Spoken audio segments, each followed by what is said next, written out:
तर दिल्लीतील स्फोटानंतर नागपूर पोलीसही हाय अलर्टवर आलेले आहेत। नागपूर विमानतळावर पोलिसांचा कडेकोट बंदोबस्त ठेवण्यात आलेला आहे।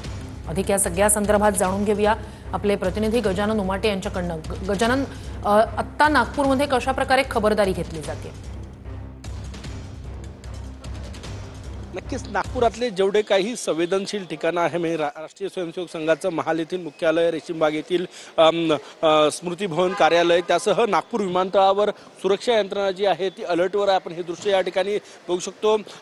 एकतर विमानतळावर आत येताना प्रत्येक वाहनांची कसून तपासणी या ठिकाणी केली जात आहे। त्यानंतर विमानतळाच्या परिसरामध्ये डॉग स्क्वॉड पाचारण करण्यात आलेलं आहे। हे दृश्य जर आपण बघितले बघा, प्रत्येक वाहनांची तपासणी, प्रत्येक बॅगची तपासणी केली जात आहे आणि नियमित इथे डॉग स्क्वॉड जो आहे तो सुद्धा या ठिकाणी तैनात करण्यात आलेला आहे। मेटल डिटेक्टर या ठिकाणी घेऊन सीआयएसएफचे जवान तैनात आहे। काल नवी दिल्ली इथे जो स्फोट झाला लाल किल्ल्याजवळ, त्यानंतर संपूर्ण सुरक्षा यंत्रणा जी आहे ती अलर्टवर ठेवण्यात आलेली आहे आणि प्रत्येक संशयितांवर नजर आहे। नागपूर विमानतळाचा विचार केला तर नागपूर विमानतळावर एंट्री करतानाच वाहनांच्या गाडीची प्रत्येक डिक्की संशयित वाहनं तपासली जात आहे।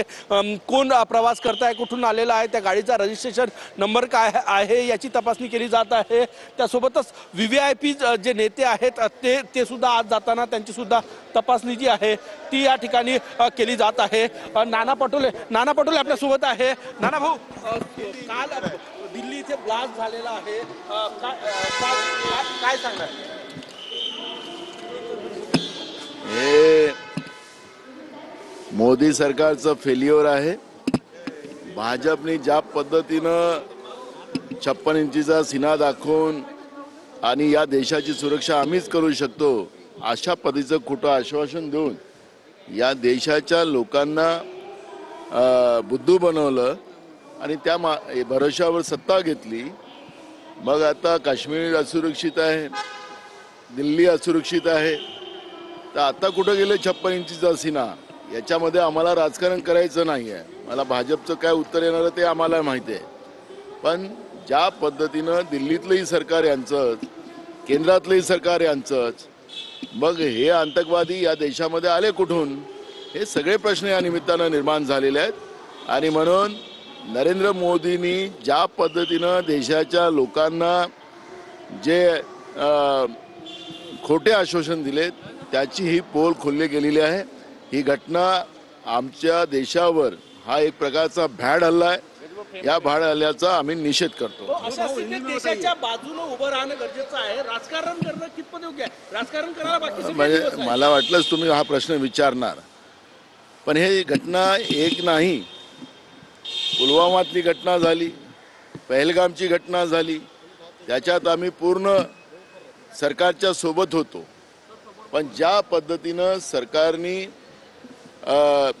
पहलगामच्या घटनेमध्ये राजकारण केलं, ज्या पद्धतीनं ऑपरेशन सिंदूरच्या नावाने देशाच्या लोकांना पाकिस्तानशी आता पाकिस्तानकडे डोळे उचलून बघणार नाही अशा पद्धतीचं जे भूमिका मांडलेली होती ते कुठं गेली? आणि म्हणून हे देशाच्या सुरक्षेचा प्रश्न आहे आणि हा जेव्हा देशाचा सुरक्षेचा प्रश्न आहे, केंद्र सरकारचं हे फेल्युअर आहे आणि केंद्र सरकारने याची जबाबदारी स्वीकारावी ही भूमिका आमच्या, याला राजकारण नाही आहे। मोठी घटना आहे खरं तर। जरी जीवितहानी आता कमी दिसत असली तरी आणखी मृत्यूचा आकडा वाढेल। खूप मोठा स्फोट होता, कमी लोकांचा जीव गेला। मला तोच मुद्दा आहे की या घटनेची सगळी माहिती आम्ही घेतलेली आहे।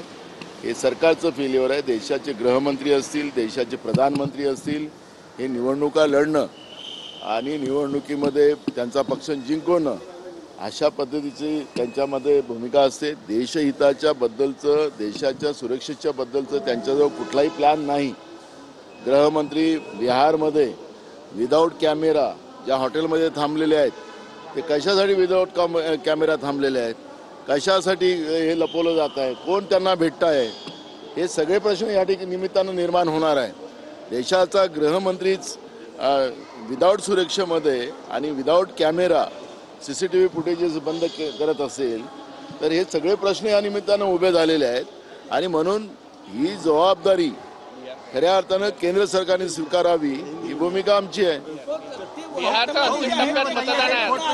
कारमधनं येऊन तो स्फोट झाल्याची माहिती आहे. लाल किल्ल्यासारखं ठिकाण नवी दिल्लीतलं अत्यंत संवेदनशील आणि सुरक्षित आहे. याला धरून बिहारमध्ये आज शेवटच्या टप्प्यात मतदान. तुम्ही जे सांगतात की राजकारण करू नये अशा पद्धतीचा प्रश्न तुम्ही उपस्थित केलेला आहे. आमचा मुद्दा याच्यामध्ये एक आहे की जेव्हा मुंबईवर 26 अकराचा हमला झालेला होता, या हमल्यामध्ये बीजेपीने काय केलं होतं हे सगळे प्रश्न उपस्थित केले होते ना. तर आम्ही पण आता तेच प्रश्न उपस्थित करतोय ना. याचं नक्कीच उत्तर द्या. नक्कीच नक्कीच नक्कीच